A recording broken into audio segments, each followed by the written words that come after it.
বিষয়গুলো নিয়ে সামাজিক মাধ্যমে বেশ খোলামেলা আলোচনা হচ্ছে। আর মূলধারার যে গণমাধ্যম, সেখানে যে সকল আকার ইঙ্গিতে খবর প্রকাশিত হচ্ছে, তাতে করে স্পষ্টতই বোঝা যাচ্ছে মার্কিন যুক্তরাষ্ট্র বর্তমান ডক্টর মোহাম্মদ ইউনূস সরকারের উপরে একটি ইনক্লুসিভ নির্বাচনের জন্য বেশ চাপ প্রয়োগ করছেন। আপনারা যদি গত কয়েক মাসের খবরাখবর দেখেন, তাহলে দেখবেন যে ডক্টর মোহাম্মদ ইউনূসের নিরাপত্তা উপদেষ্টা জনাব খলিলুর রহমান দিল্লি সফর করেছেন। তারপর তিনি কাতার সফর করেছেন এবং আমেরিকা সফর করেছেন একাধিকবার। এর বাইরে মার্কিন যুক্তরাষ্ট্রের বেশ গুরুত্বপূর্ণ বেশ কয়েকজন কূটনীতিবিদ তারা বাংলাদেশ সফর করেছেন এবং সরকারের অতি গুরুত্বপূর্ণ ব্যক্তিদের সঙ্গে ক্লোজ ডোর বৈঠক করেছেন। এর বাইরে আমরা যেটা দেখেছি, ইউরোপীয় ইউনিয়ন, মার্কিন রাষ্ট্রদূত এবং অন্যান্য গুরুত্বপূর্ণ দেশের যারা রাষ্ট্রদূত, তারা চরকির মতো ঘুরে বেড়াচ্ছেন। জামাত, তারেক রহমান সাহেব, তারপর ডক্টর মোহাম্মদ ইউনূস, তাদের সবার সঙ্গে সিরিজ অফ বৈঠক তারা করার পর এরা আবার সদল বলে দিল্লিতে বৈঠক করতে যাচ্ছেন। কার সঙ্গে যাচ্ছেন, কি কারণে যাচ্ছেন, এগুলো নিয়ে নানা রকম বিতর্ক হচ্ছে এবং সবাই বলার চেষ্টা করছেন যে আমেরিকা একটি ইনক্লুসিভ নির্বাচন চাচ্ছে এবং সেখানে যে কোনো মূল্যে হোক আওয়ামী লীগের অংশগ্রহণ করানো বাধ্যতামূলক করার জন্য তারা জোর চেষ্টা চালাচ্ছে। এখন পরিস্থিতি যেভাবে চলছে এই মুহূর্তে, এটা কি করে সম্ভব? এর কারণ হলো নির্বাচনের তফসিল ঘোষণা হয়েছে, আজকের দিন পর্যন্ত প্রতীক বরাদ্দ হয়ে গেছে এবং নির্বাচনের ট্রেন্ড ঠিকমতো চলছে। সেই নির্বাচন কিভাবে হবে না হবে সেটা পরের ব্যাপার। প্রথমত হলো যে সরকারের পক্ষ থেকে সর্বশক্তি দিয়ে নির্বাচন অনুষ্ঠান করানোর চেষ্টা করা হচ্ছে, আর রাজনৈতিক দলগুলো যারা প্রার্থী তারাও যার যার অবস্থান থেকে প্রচার এবং প্রোপাগান্ডা শুরু করেছেন।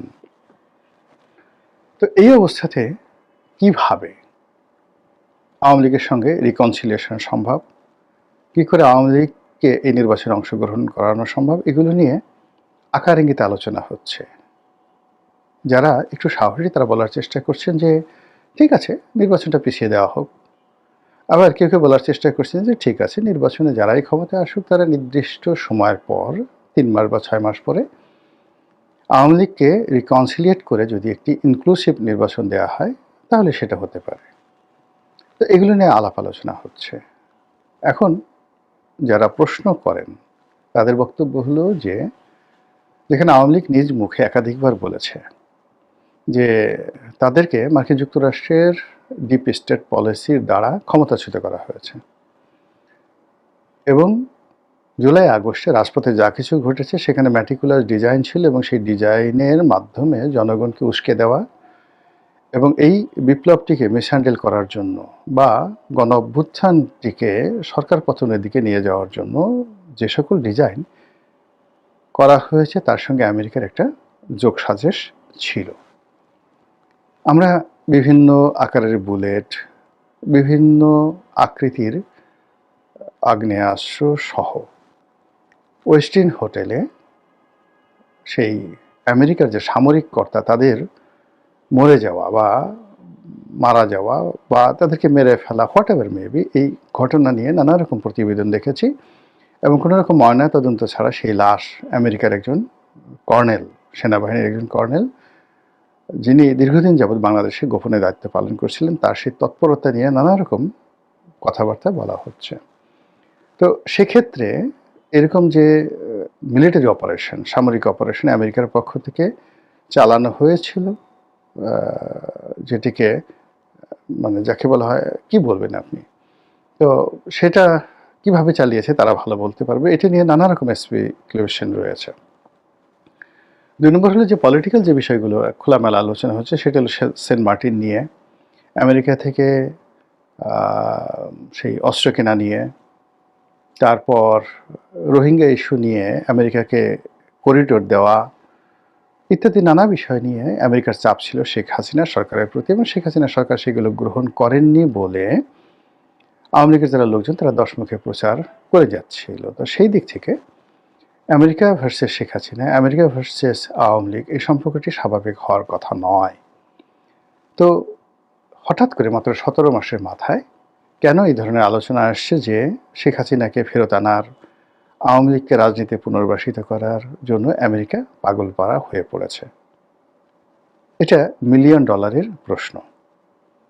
বিভিন্ন কারণ এটা হতে পারে, সত্য হতে পারে। প্রথমত হলো যে আমেরিকা এখানে তাদের যে বিনিয়োগ রয়েছে, এখানে তাদের যে ব্যবসায়িক ভবিষ্যৎ রয়েছে এবং রাজনৈতিক ভবিষ্যৎ রয়েছে, এজন্য এখানে একটি শক্তিশালী আইদার আমেরিকান মডেলের একটি গণতন্ত্র থাকতে হবে, অথবা ঠিক সংযুক্ত আরব আমিরাত বা সৌদি আরব মডেলের একজন স্বৈরশাসক, তাদের অনুগত স্বৈরশাসক থাকতে হবে। তা না হলে এখানে বার্মা অ্যাক্ট কার্যকর করা যাবে না।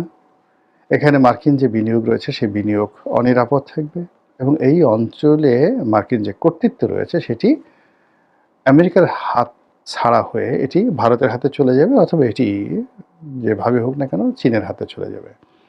তো যদি চীন এবং পাকিস্তান তাদের হাতে চলে যায়, এই চক্রটি যদি বাংলাদেশের রাজনীতিতে গুরুত্বপূর্ণ ভূমিকা পালন করে, আমেরিকা বিপদে পড়বে।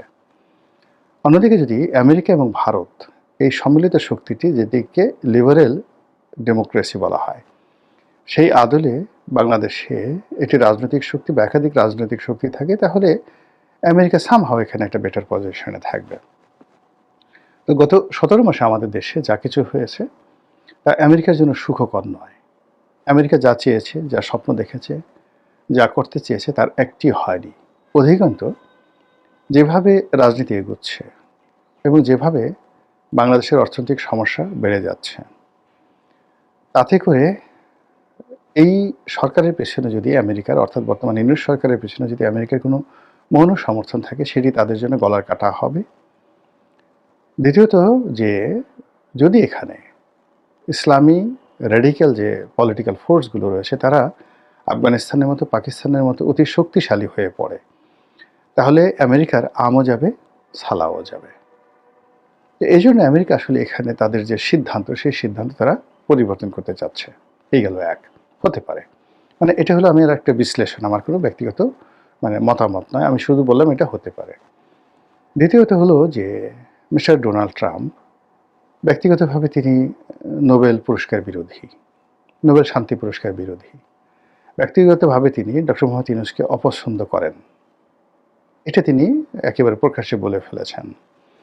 তো সেই দিক থেকে মার্কিন যে পররাষ্ট্রনীতি, সেই পররাষ্ট্রনীতির ক্ষেত্রে মার্কিন ফেডারেল সরকারের একটা একছত্র আধিপত্য রয়েছে। আমেরিকার ইন্টারনাল ব্যাপারে দেখা গেল যে সেখানে ডোনাল্ড ট্রাম্পের খুব অল্প করণীয় আছে। সেখানের জুডিশিয়ারি এতটা স্ট্রং, সেখানকার যে গভর্নরের অফিসগুলো আরও স্ট্রং, যেখানে কাউন্সিল রয়েছে, সিটি কর্পোরেশন রয়েছে, সেখানে সিটি কর্পোরেশনে অল ইন অল, যেমন নিউ ইয়র্কের মেয়র, শিকাগোর মেয়র, তারা যথেষ্ট শক্তিশালী। এরপর সেখানে মার্কিন সিনেট আছে, মার্কিন কংগ্রেস আছে, এর বাইরে সংবাদপত্র আছে, স্বাধীন জনগণের মতামত আছে। এইসব মিলিয়ে আমেরিকার অভ্যন্তরীণ ব্যাপারে প্রেসিডেন্ট ডোনাল্ড ট্রাম্পের খুব অল্প করার আছে। কিন্তু কোনো একটি দেশের সঙ্গে যুদ্ধ বাঁধিয়ে দেওয়া, বিদেশি কোনো রাষ্ট্রের সাথে সম্পর্ক স্থাপন করা বা বিদেশি রাষ্ট্রের সাথে সম্পর্ক নষ্ট করে দেওয়া, অন্য দেশের সরকার পরিবর্তন করা ইত্যাদি সব ব্যাপারে প্রেসিডেন্টের ক্ষমতা একছত্র। এত বেশি ক্ষমতা যে সেখানে মার্কিন যুক্তরাষ্ট্রের যে সকল সার্কিট রয়েছে, সে সকল সার্কিট খুব অল্প ক্ষমতা প্রয়োগ করতে পারে ডোনাল্ড ট্রাম্পের উপর। তো সেই দিক থেকে বাংলাদেশের সঙ্গে সম্পর্ক তৈরি করা, কিংবা গত 50 বছর ধরে যে সকল মার্কিন নীতি বাংলাদেশের জন্য প্রযোজ্য সেগুলোকে উল্টে দেওয়া, আবার নতুন করে সম্পর্ক ঝালাই করে নেওয়া, এটা ডোনাল্ড ট্রাম্পের জন্য বা মার্কিন প্রেসিডেন্টের জন্য তুড়ির ব্যাপার। জাস্ট 1 2 3 বলবেন আর ওটা অমনি হয়ে যাবে। তো সেই দিক থেকে শেখ হাসিনার সঙ্গে ডোনাল্ড ট্রাম্পের ব্যক্তিগত সম্পর্ক, তারপরে বিভিন্ন যে মার্কিন লবি রয়েছে, আওয়ামী লীগের মার্কিন লবি রয়েছে, সেই লবিগুলোর সাথে বর্তমান রিপাবলিকান সরকারের সম্পর্ক, এবং এই মুহূর্তে আমেরিকার সঙ্গে দিল্লির যে একটি জটিল সম্পর্ক তৈরি হয়ে গেছে নরেন্দ্র মোদী সরকারের, এটা ভালো না। এই সম্পর্কটি এই মুহূর্তে ভালো নেই। তো সেক্ষেত্রে যদি নরেন্দ্র মোদীকে, শেখ হাসিনাকে অ্যাবসলিউটলি স্বাধীন করে দেওয়া হয়, তো আওয়ামী লীগের যে ব্রুট মেজরিটি রয়েছে, ভোট রয়েছে, তাদের কর্মী সমর্থক রয়েছে, তারা যদি পলিটিক্যালি একটা ভালো অবস্থানে চলে যায় আগামীতে, সেক্ষেত্রে আমেরিকা জাস্ট একটা জাত শত্রু হিসেবে বাংলাদেশের সব ক্ষেত্রে অপাঙ্ক্ত হয়ে পড়বে। তো এই ঝুঁকি তারা নিতে চাচ্ছে না বা নেবে না, এটা স্বাভাবিক। এবং সেই কারণে আওয়ামী লীগের বিভিন্ন স্তরের সঙ্গে তাদের যোগাযোগ, শেখ হাসিনার সঙ্গে তাদের যোগাযোগ অস্বাভাবিক নয়। আর আগে যেগুলো বললাম যে এই মুহূর্তে বাংলাদেশ যেভাবে দক্ষিণপন্থার দিকে এগোচ্ছে, এটা আমেরিকার জন্য হুমকি। এরপর চীন এখানে যেভাবে প্রাধান্য বিস্তার করছে তা তারা চাচ্ছে না। থার্ডলি হলো ডক্টর মোহাম্মদ ইউনূস বা বর্তমান সরকারকে দিয়ে তাদের যে সকল আশা ভরসা পূর্ণ হওয়ার কথা ছিল সেগুলো হচ্ছে না। তো সব মিলিয়ে আওয়ামী লীগকে পুনর্বাসন করা, শেখ হাসিনাকে ফিরিয়ে আনা, সজীব ওয়াজেদ জয়কে ফিরিয়ে আনা, বাংলাদেশে আবার সেই জয় বাংলার রাজত্ব চালু করা, এটা আমেরিকার পলিসিতে যদি রাতারাতি পরিবর্তন হয়, আমি আশ্চর্য হব না। এর কারণ হলো আমেরিকা তার প্রয়োজনে চোখ মুখ বন্ধ করে 1 মিনিটের চোখ উল্টাতে পারে।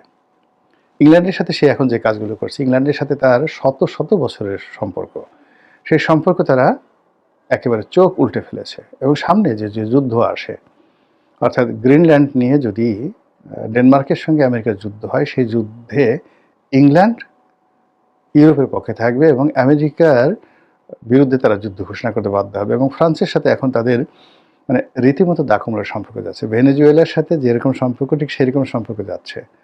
কানাডার সাথেও কিন্তু তাদের সম্পর্ক ভালো না। কানাডা এরকম একটা রাষ্ট্র যাদের সঙ্গে আমেরিকার সম্পর্ক ঐতিহাসিক, সেই কানাডাকে এখন তারা দখল করতে চাচ্ছে। আবার সিরিয়ার দিকে তাকান, সিরিয়ার এখন যে আল সারা যিনি রয়েছেন প্রেসিডেন্ট, তো তিনি আমেরিকাতে নিষিদ্ধ ছিলেন, সন্ত্রাসী তালিকাভুক্ত ছিলেন। সিরিয়া যে রাষ্ট্রটি, সে রাষ্ট্রটিও সন্ত্রাসী তালিকাভুক্ত ছিল। রাতারাতি সময়ের প্রয়োজনে তারা আল সারাকে নিয়ে গেছেন, সেখানে সংবর্ধনা দিয়েছেন, তার স্ত্রী কয়জন এটা নিয়ে আলাপ আলোচনা করেছেন, ঠাট্টা মশকরা করেছেন। এরপর তাকে একেবারে কালো তালিকা থেকে বাদ দিয়ে সিরিয়াতে এখন তারা সর্বোচ্চ বিনিয়োগ করার চেষ্টা করছেন। This is America. তো তারা সব কিছু করতে পারে, শত্রুকে বন্ধু বানাতে পারে, বন্ধুকে শত্রু বানাতে পারে। তারা কারোর কাছে জবাবদিহি করে না, করতে বাধ্য নয়। আর এটা নিয়ে তাদের কোনো লাজ লজ্জা আছে বলে মনে হচ্ছে না। কাজেই রাতারাতি তারা যদি ডক্টর মোহাম্মদ ইউনূসকে বা তার সহযোগী যারা আছেন তাদের সবাইকে ভুলে গিয়ে, তাদেরকে পিছনে ফেলে দিয়ে তারা যদি আবার শেখ হাসিনাদের সম্পর্ক স্থাপন করে, এটা অস্বাভাবিক কি? তারা তালেবানের সাথে সম্পর্ক করেনি? তারা কি তালেবানের সঙ্গে চুক্তি করে সেই তাদের দীর্ঘদিনের হামিদ কারজাই, আশরাফ থানি যে গং রয়েছে তাদেরকে একেবারে যাকে বলে মৃত্যুর মুখে ঠেলে দিয়ে, এমনকি তাদের যে মিত্র ভারতকে মৃত্যুর মুখে ঠেলে দিয়ে ভারতের মিনিমাম $10 বিলিয়ন এই আফগান যুদ্ধে তারা লস করেছে আমেরিকার জন্য। তো তারপর তারা সেখানে চলে গেছে, আফগানিস্তান ছেড়ে চলে গেছে এবং তাদের সব যুদ্ধ বিমান, কামান, গোলা বারুদ কিচ্ছু তারা নিয়ে যেতে পারেনি। অল আমেরিকার যে সকল অস্ত্রশস্ত্র রয়েছে আধুনিক প্রযুক্তির, এখন সেইগুলো দিয়ে আফগানিস্তান পাকিস্তানকে হুমকি দিচ্ছে। এমনকি সেইগুলো দিয়ে আফগানিস্তান এখন ইচ্ছে করলে রাশিয়ার সাথে যুদ্ধ করতে পারে। আবার সেই আফগানিস্তানে তারা ঢোকার চেষ্টা করছে। তো এই হলো আমেরিকার অবস্থা। তো সেই দিক থেকে আওয়ামী লীগ নিয়ে যা কিছু শোনা যাচ্ছে, বিশ্বাসও করার দরকার নাই, অবিশ্বাসও করার দরকার নেই, জাস্ট নজর রাখেন।